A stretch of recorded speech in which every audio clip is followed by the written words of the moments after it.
All right, we're going to give it a couple minutes, see if anybody pops in. Anyone watching this on a recording, I had advertised this out on Facebook and also via local blog, and had intended to send out text messages to a bunch of folks. So I'll probably do this again later this week.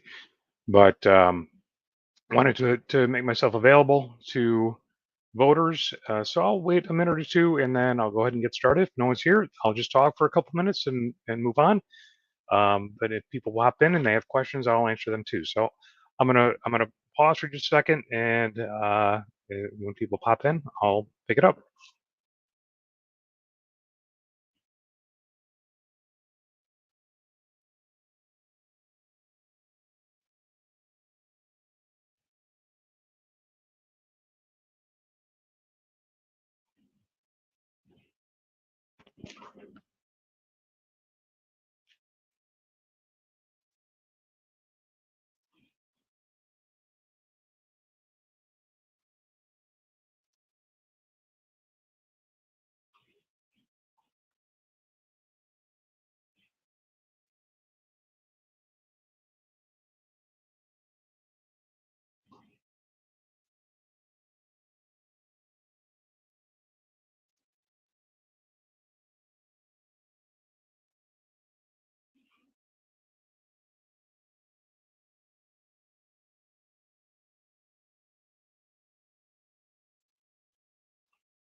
Okay, so I'm at 10:33. I don't have any live viewers, which is fine. But I'm gonna go ahead.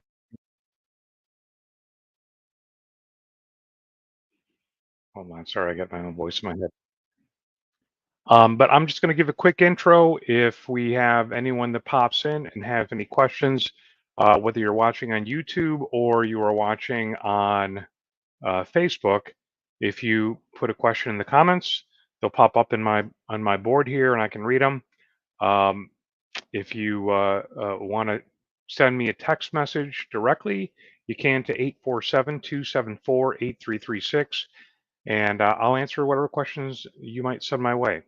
So, by way of introduction, my name is Mike Shorten. I'm currently member of the county board in McHenry County, District 4, which is part of Bull Valley, part of Crystal Lake, part of Cary. If you go to the county clerk's website, and if I had my act together, I'd put a link to the map here. You can also go to the clerk's website and on the election page, type in your address and get a sample ballot and see if I'm indeed your candidate that's on the ballot. I'm on the ballot as Mike Shorty Shorten. Um, First question I get from a lot of people, is that like a marketing gimmick, or do people really call you Shorty? Yes, people call me Shorty. It actually comes from my friend Joel, who probably about 20 years ago now, when I first met him, he knew of us. We were moving into the neighborhood where they lived, and our house was under construction. He came walking around the corner. I remember with his two daughters, Abby and Emily, who are now grown, lovely young ladies, and he said, "You're Shorty," and I'm like, "I'm Mike." He's like, "No, you're Shorty." I'm like, "All right, cool." So I was Shorty there on, and everyone that knows me calls me Shorty. Work, politics, home. Uh, my kids call me Dad occasionally, and other times it's Shorty, and that's cool. I've been on the county board, like I said, for 2 years. Prior to that, I was an elected township trustee in Nunda Township between 2012. I was appointed at the end of 2012, and there was a vacancy on the board. And then I was elected in 2013, served for 4 years. During my tenure of being on an all Republican board, I was the only Republican that stood for um, controlling costs and reducing taxes. The other Republicans and the supervisor at the time advocated for increased taxes and increased spending. And I spent a number of those meetings. It was a learning experience, pounding on the table, trying to convince them that you can't just raise taxes and have money set aside in case something happens. You have to have a reason and a cause to do it. So because of that, they ran someone against me in 2017, and I lost that race.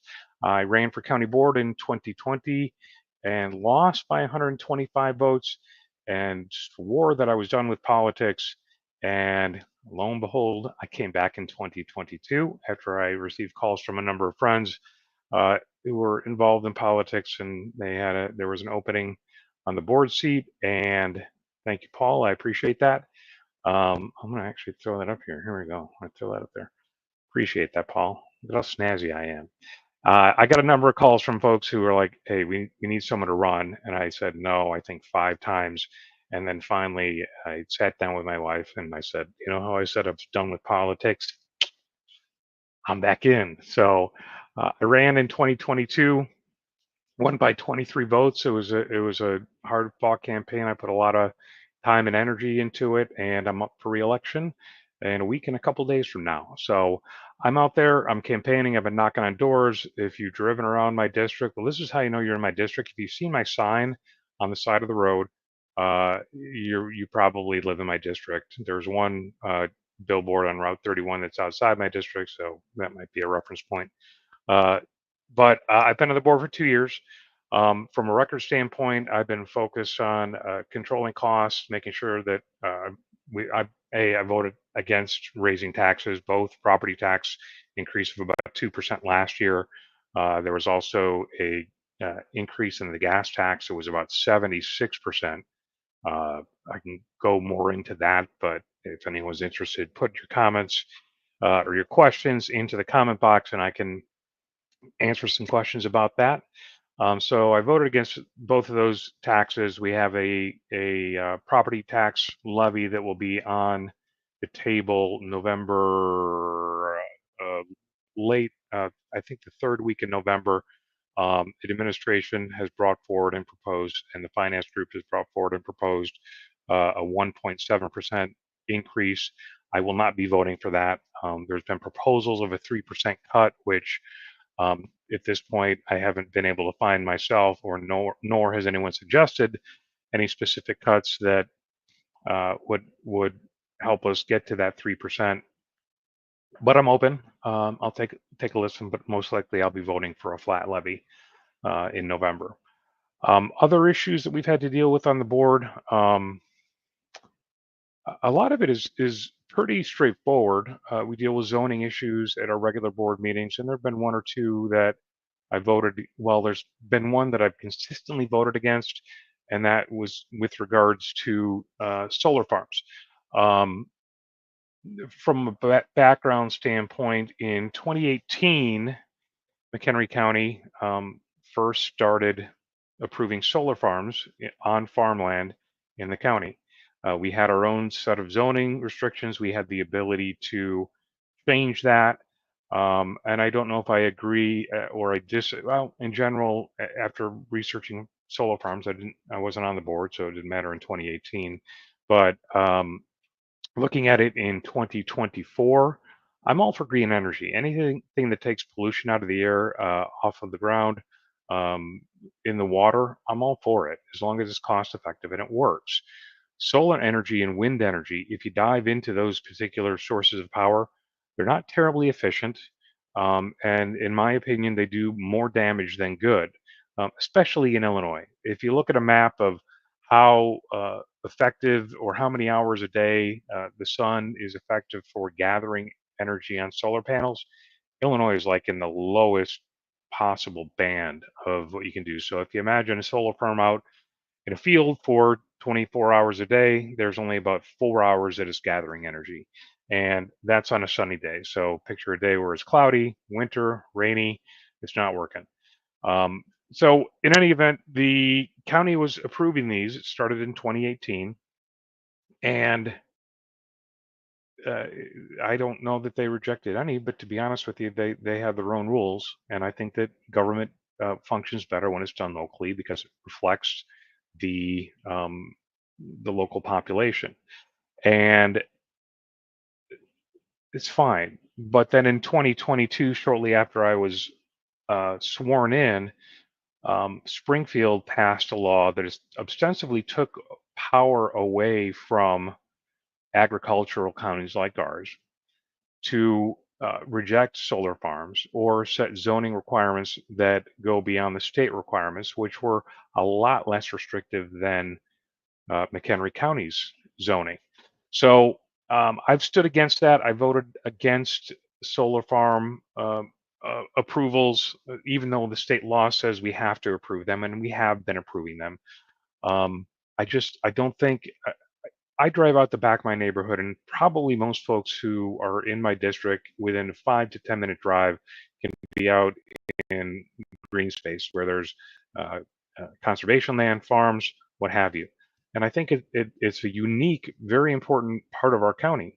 And the idea of putting solar farms up, this technology that frankly is inefficient, um, and I equate it to this. So my opinion is obviously, I'm going to take Paul's thing down here, even though I think it's important. And someone new popped in. If you have a question, you can just post your question into the comment box, and I can address it unless it's not germane.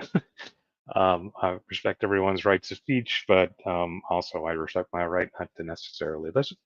But so Springfield passing the kind of the takeover of solar farm approvals, or at least bequeathing upon us the responsibility to approve, regardless of our opinion. Um, it it it I equate it to Springfield, also known as Cook County, and Chicago wanting to turn the green space in Illinois into a battery for Chicago. And if you take a look at what that means, in order to, on my rough non-scientist math, and I've done a lot of digging on this, I obtained information from ComEd that shows what, July is obviously the largest power usage month for the entire county, residential, business, government, everybody that uses electricity. So I took that and figured out how much energy solar farms gather, and if you had if you had to power just McHenry County on solar, assuming that we had clear skies and sun 24 hours a day, we'd need somewhere between 30 and 50 square miles. Now, if anyone knows better and would like to correct me at some point, feel free. I'm open to it. But I don't think we need 30 to 50 square miles of solar panels in McHenry County. I don't think that that's a look that I want. I don't think it's a look that anybody wants. I think if we ended up with that many solar panels, um, it's beyond ridiculous. But my belief is that with this solar and with this wind power zoning requirement, um, that Springfield wants to turn us into a battery, or I should say Cook County wants us to us into a battery for Cook County. So take that 30 to 50 square miles, extrapolate it into what we would have to do in order to produce for Cook County, and I stand against that wholeheartedly. I drive by these things. I think that they're awful, they're ugly, and there's much better existing technology for energy generation, and there's much better emerging technology for energy generation. So from a zoning perspective, I voted against those. And if you sat and listened to all that, you're probably bored. But that's what we have to deal with on the county board, those kind of things. We have to deal with budgets. We have to deal with spending. I see that someone else popped in. A viewer, if you have a question, comment, what have you, throw it in the comments and I'll see it on my panel, and I'm happy to engage. If you want to interact with me directly, I can send you a link. I would just need your, I think, I can email you or send you a link via Facebook Messenger. So just send me a quick Facebook Messenger message, and I think I'll see that here on my handy dandy telephone, and I can reply back to you. Let's see. What else can I talk about? I'm 14 minutes in. I really like talking to people, so this is rough. So beyond zoning, there was one other zoning issue that initially came along that I was against. There's a bowling alley that's since been closed at 76 and 31. The owners had a prospective buyer who there were three lots, and the third lot backed up to residential houses. So the owners of the neighborhood directly adjacent to that asked us to reject it. Reason being is that if you change the zoning on the residential lot that backed up to their lot, they'd end up in a parking lot in their backyard, and probably not something that any of us would want.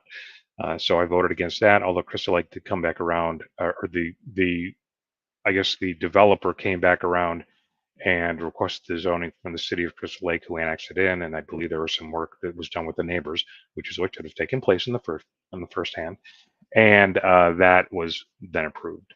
So that's the zoning piece of it. I'm 15 minutes in, and I don't have any questions. I mean, I can talk for the next 20 minutes, but I'll tell you a little bit about myself personally. My wife Cheryl and I have been married for, oh Lord, it's going to be 30 years next year. Holy cow, June 10th. So we've been married for 30 years. She's a wonderful lady, and she spends her days. She watches kids a couple days a week, and then she's also a professional photographer. So if you need a snapshot, um, message me and I'll connect you up. She does good work. Cheryl Shorten Photography.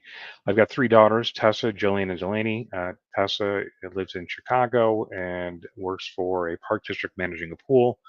Jillian is a nurse, and Delaney is in her second year of college at up in Southfield, Michigan, where she's pursuing a career, or a degree, I should say, in product design. And she does wonderful work, and I'm very proud of all three of them.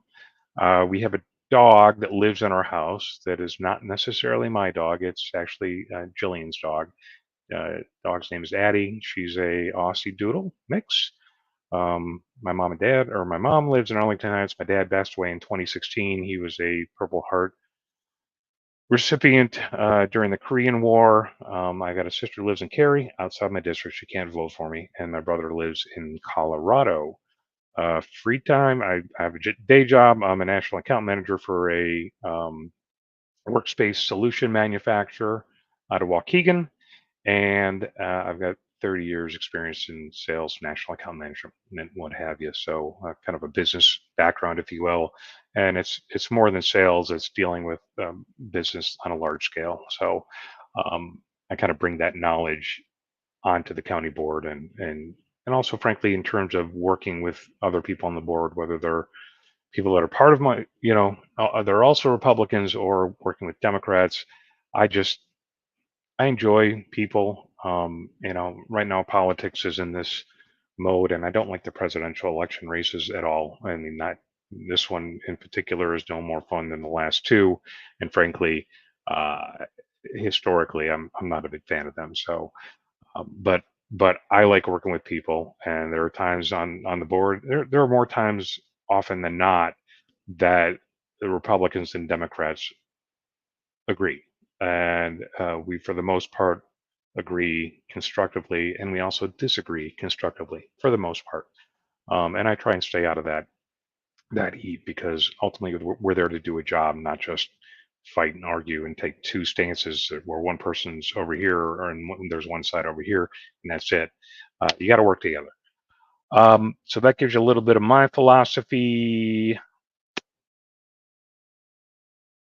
I'm about 19 minutes in, and I got one person here, and I don't know who that is, and that's fine. But if you have a question you want to pose to me, um, you can post it in the comments. If you want to do it privately, I won't tell anyone who you are. You can send me a text message to 847-274-8336. Again, 847-274-8336. I'll go ahead and put that in the comments here. Oops.